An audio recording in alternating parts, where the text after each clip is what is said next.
Afternoon sir, व्यावसायिक छात्रों। आज का एक्सरसाइज हमने जो कल बताई थी आपको कि आज की एक्सरसाइज हमारी रहेगी सेमीकंडक्टर और अर्धचालक जिसे हम कहेंगे सेमीकंडक्टर। तो अक्सर पूछता है कि सेमीकंडक्टर क्या होता है, तो इसके क्वेश्चंस भी अगर आप देख लें पहले क्वेश्चन ही हम देख लेते हैं। तो इसमें देखिए, अर्धचालक किसे कहते हैं, दो अर्धचालक के नाम बताइए। जिसमें धारा रुक रुक के बहे उसे अर्धचालक कहेंगे, और जर्मेनियम सिलिकॉन आपके दो अर्धचालक हैं। एन टाइप मतलब नेगेटिव में इसमें जो है कौन सी अशुद्धि मिलाई जाती है, और एन अर्धचालक बनाने के लिए तीन अशुद्धियों का नाम बताइए। पी अर्धचालक कौन सा है, इसमें कौन सा रहता है, डोपिंग का क्या अर्थ है, और पी टाइप के अर्धचालक क्या हैं, या कोटर और इलेक्ट्रॉन क्या है, और कोटर होल क्या है फिर पूछ रहा है। कोटर को ही होल कहते हैं। और निज अर्धचालक में उद्देश्य लिखिए कि भाई डायोड बनाना होता है। तो यही सब चीज़ें दो दो लाइन के क्वेश्चंस हैं इसके अंदर। और आइए इसको चैप्टर को देख लेते हैं। 2-3 पन्ने का चैप्टर है, ज़्यादा लंबा चैप्टर नहीं है, सब समाप्ति हो जाएगा। और इसमें हम अर्धचालक, तो सीधी बात है, चालक मतलब वही जिसमें धारा बह जाए, इलेक्ट्रॉनों का प्रवाह जिसके अंदर हो चालक कहलाता है, जिसमें ना हो उसे अचालक कहते हैं। उदाहरण आप जानते ही हैं, लोहा में बह जाएगा और लकड़ी में नहीं बहेगा। और अर्धचालक वो होता है कि जिसके अंदर और चूँकि देखिए चालन किस करंट धारा का प्रवाह होता है मुक्त इलेक्ट्रॉन। तो जिसके अंदर बाहरी कक्षा पे इलेक्ट्रॉन होंगे, आप लोगों ने परमाणु संरचना में मैंने आपको बताया था कि बोहर साहब ने 2n² ये निर्धारित किया था। n कक्षा की संख्या थी, जैसे पहली कक्षा में जैसे ऑक्सीजन का 8 है परमाणु क्रमांक, तो ये देखिए इसका कैसे बनेगा इलेक्ट्रॉनिक विन्यास 2 और 6, क्योंकि दूसरी कक्षा में 8 होते हैं, तीसरी कक्षा में 3 का 3 तिरिका 9 दूनी 18 हो जाएंगे। अगर 18 नहीं रहे तो 8 ही रहेंगे। तो वो पदार्थ जिसका 2, 8, 8 रहेगा, ऐसे रहेगा तो वो उदासीन पदार्थ रहेगा। और जिसमें ये 7 हो जाएगा, जैसे क्लोरीन का लास्ट में 7 होता है, तो ये 1 इलेक्ट्रॉन लेने की क्षमता रखता है, क्योंकि देगा तो है नहीं, 7 इसके पास ऑलरेडी हैं, 8 पूरा करने के लिए लेगा। इसलिए क्लोरीन जब लिखा जाता है तो आप देखते होंगे उस पर एक माइनस लगा रहता है।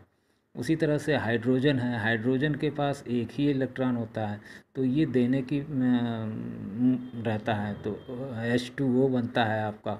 H2O तो 2 हाइड्रोजन के अणु, ऑक्सीजन के 6 रहते ही हैं लास्ट में, 2 के साथ कोवैलेंट बॉन्ड जिसे आप सहसंयोजक बंध कहते हैं, वो बना के ये पानी का H2O बना देता है। तो हाइड्रोजन पे आपने देखा होगा इस पर प्लस चार्ज रहता है इस तरह से। तो ये प्लस माइनस इसी तरह से आता है कि जो इलेक्ट्रॉन लेने की क्षमता रखेगा लेगा वो माइनस, और जो देने की क्षमता रहेगा वो प्लस। ये आप सीधे सीधे ऐसे भी व्यवहारिक रूप में भी समझ सकते हैं और ऐसे भी।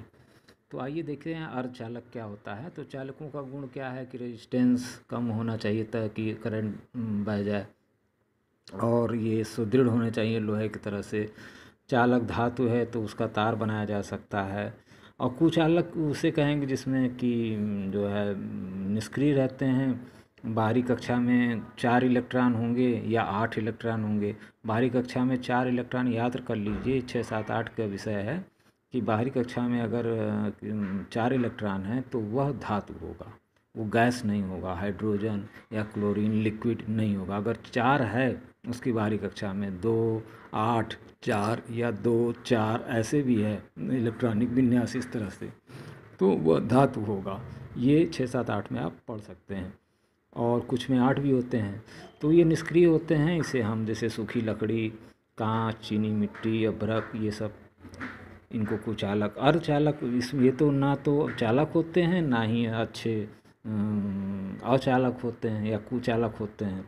तो इसमें देखिए आगे आपका, इसमें रेजिस्टेंस काफ़ी उच्च होता है, इनका रेजिस्टेंस भी ज़्यादा रहता है। जैसे जर्मेनियम है, ये भी धातु है, सिलिकॉन ये भी धातु है, कार्बन ये भी धातु है, बोरान ये भी धातु है, सिलेनियम ये भी धातु है। देखिए 4-5 उदाहरण आपको मिल गए जो है ये अर्धचालक है। इनकी बाहरी कक्षा पे 4 इलेक्ट्रॉन है, मतलब ये किसी के साथ संयोग बनाएंगे तो उसके पास भी 4 होंगे, तो 4-4 मिलके 8 बना सहसंयोजक बंध बना देंगे, तो वह पदार्थ हमारा सेमीकंडक्टर हो जाएगा। तो आइए देखते हैं निज अर्धचालक किसे कहेंगे। तो निज अर्धचालक क्या है? शुद्ध जर्मेनियम तथा सिलिकॉन। अगर शुद्ध जर्मेनियम और सिलिकॉन अपनी स्वाभाविक अवस्था में अगर हैं, जर्मेनियम और सिलिकॉन, तो ये निज अर्धचालक कहलाते हैं। और इनकी बाहरी कक्षा पे 4 इलेक्ट्रॉन रहता है। देखिए आप, ये 4 इलेक्ट्रॉन, ये 4 जर्मेनियम का, 4 सिलिकॉन का अगर रहेंगे तो ये आपस में कोवैलेंट बॉन्ड बना लेते हैं। देखिए ये 4 इधर, 4 इधर, इधर, ये फिगर आपको अच्छी तरह से समझा रहा है कि ये बना लेते हैं। और फिर उसके बाद सहसंयोजक बंध, देखिए इस लिखा भी है सहसंयोजक बंध, पेज मैंने आपको दिया है, पेज से आप इसको पढ़ भी सकते हैं। और बाह्य अर्धचालक किसे कहेंगे? जब किसी शुद्ध अर्धचालक में, जब किसी कोई जैसे शुद्ध जर्मेनियम में सिलिकॉन क्या है, शुद्ध है, में अगर 5 संयोजकता वाला पदार्थ जैसे आर्सेनिक, एंटीमनी, 5 संयोजकता वाला पदार्थ जब मिलाएंगे तो 4 तो मिल जाएंगे, लेकिन एक ठो जो रहेगा वो देने बचेगा। तो वो देखिए यहाँ आपको दिखाया है बना के फिर कि ये 5 वाला अगर रहेगा बीच में तो 4 वाले के साथ मिलेगा तो एक एक ठो बनाएगा ही, लेकिन इसके पास एक ठो मुक्त इलेक्ट्रॉन बच जाएगा। तो इससे इसकी चालकता बढ़ जाती है, तो इसे हम बाह्य अर्धचालक कहते हैं। और इसमें जो मिलाए जाते हैं तो बाह्य अर्धचालक 2 प्रकार के होते हैं, एक एन टाइप का और एक पी टाइप का। तो एन टाइप में जब 5 संयोजकता वाला जो है आपका कोई उपद्रव जैसे आर्सेनिक, फास्फोरस, एंटीमनी, नाम याद रखिए, पूछ सकता है, तो अगर इनके जब अणु आपस में मिलाए जाते हैं तो इनसे जो बनता है हमारा अर्धचालक, उसे हम एन टाइप कहते हैं। क्योंकि एन टाइप इसलिए क्योंकि नेगेटिव इलेक्ट्रॉन इसके अंदर फ्री में एक तो ऑलरेडी है। तो एक का मैं दिखा रहा हूँ, हज़ारों होंगे इसके अंदर अणु इसी तरह से, तो हज़ारों इलेक्ट्रॉन होंगे, तो उसे हम एन टाइप कहेंगे। और इसी तरह से जब हम पी टाइप को देखें कि जब 3 संयोजकता वाला, 5 की जगह अब आ जाइए 3, तो जब 3 की संयोजकता वाला रहेगा जैसे एल्युमिनियम, बोरान, गैलीनियम, शुद्ध जर्मेनियम में अगर इसको मिला दिया जाए, शुद्ध जर्मेनियम में जिसका 4 रहता है, तो 3 वाला आप मिलाएंगे तो देखिए एक जगह खाली रहेगी। इसी एक जगह खाली रहेगा मतलब कि यह होल है, इसे मुक्त कोटर कहेंगे। इसकी क्षमता ये रहेगी कि ये इलेक्ट्रॉन लेने की कोशिश करेगा, तो इसे हम प्रोटॉन एक तरह से कहिए, या होल कहिए, या मुक्त कोटर कहिए, और जो भी आप कह सकते हैं। इस चित्र बना के आप दिखा सकते हैं इसको कि साहब ये हमारा पी टाइप का होगा, क्योंकि इसके अंदर पॉजिटिव है, इलेक्ट्रॉन तो फ्री है नहीं, तो पॉजिटिव है, तो ये इलेक्ट्रॉन जो है इसके अंदर होल रहता है तो पॉजिटिव आवेश होता है, इसीलिए हम इसको पी टाइप कहते हैं। और इससे हम पी टाइप अर्धचालक बनाते हैं। तो ये हमारा लगभग चैप्टर ख़त्म भी हो गया। अब इसमें आप देखिए अर्धचालकों की चालकता निर्भर करती है, किस पर निर्भर करती है? अर्धचालकों की चालकता किस पर निर्भर करेगी? तो ताप बढ़ने से ये बढ़ेगी। और पी टाइप अर्धचालक का उदाहरण क्या है? और शुद्ध पी टाइप में मतलब कुछ मिलाया गया होगा, शुद्ध जर्मेनियम, शुद्ध सिलिकॉन। पी टाइप का उदाहरण क्या है, क्या बता सकते हैं आप? देखिए यहाँ पर, तो बोरान में जो है जर्मेनियम जब आप मिलाएंगे तो ये तो शुद्ध सिलिकॉन, तो ये तो पी टाइप हो ही नहीं सकते, क्योंकि इसमें पी टाइप एन टाइप होना चाहिए ना, तो इसमें अशुद्धियाँ मिलाई जाती हैं। तो बोरान जर्मेनियम में जब मिला दिया जाएगा तो पी टाइप का हो जाएगा, क्योंकि इसके अंदर एक कोटर उत्पन्न हो जाएगा। और फिर आगे बढ़ते हैं, देखते हैं और क्वेश्चंस एक्सरसाइज में। तो हम जो है लघु उत्तरीय 2 नंबर क्वेश्चन देखिए। तो अर्धचालक किसे कहते हैं? 2 अर्धचालकों के नाम लिखिए। आपने देख ही लिया, पढ़ी सुन ही लिया, और पेज भी है। और एन प्रकार के कौन सी एन प्रकार में आप मिलाएंगे एन नेगेटिव बनाने के लिए? तो जिसके पास 5 वैलेंसी रहेगी, ताकि 4 मैच कर जाएं और एक बचा रहे, उसको मिलाएंगे हम। तो उसका नाम आप 3 ठो का अशुद्धियों का नाम भी पेज में आप पढ़ के देख सकते हैं। कॉन्सेप्ट को समझने की कोशिश करिए। और पी टाइप में कौन से वाहक न्यून संख्या में होते हैं? मतलब कौन से वाहक, मतलब उसके जो प्लस माइनस में, तो कम संख्या में किसका होगा? पी है तो पॉजिटिव ज़्यादा होगा, नेगेटिव कम होगा। ठीक है। ताप बढ़ने पर प्रतिरोध में क्या होगा? ताप बढ़ेगा। तो शुद्ध अर्धचालक में जब कोई अशुद्धि मिलाई जाती है तो क्या बन जाता है, अर्धचालक बन जाता है।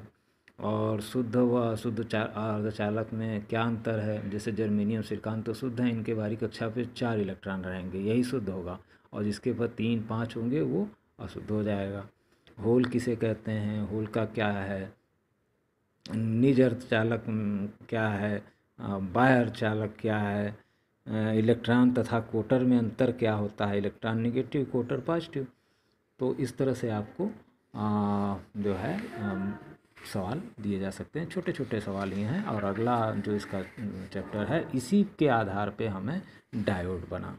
तो डायोड या डायोड वाल्व का सिद्धांत, तो पहले कांच का था और तापानिक उत्सर्जन। तो वीडियो लंबा हो रहा है दोस्तों, और इसको कल देखते हैं। रोज़ एक छोटा छोटा वीडियो भी आप पढ़ेंगे, एक एक चैप्टर्स को। तो मैं एक्सरसाइज ही करा रहा हूँ इसमें। पिछले साल तो मैंने आपको लगभग पूरा चैप्टर पढ़ाया है, इस साल भी पढ़ाया है, लेकिन तीसरे में आपको मैं तीसरे चैप्टर से एक्सरसाइज ले रहा हूँ, ताकि एक्सरसाइज में आप थर्ड पेपर की अगर एक्सरसाइज को अच्छी तरह से देख लेते हैं, समझ लेते हैं, तो आप मुझे लगता है कि फेल नहीं होंगे, निश्चित, श्योर। और ये एक अच्छा 12 की किताब आपकी। और many many thanks again. Video थोड़ा लंबा हो गया दोस्तों, और लॉकडाउन को फॉलो करते रहें।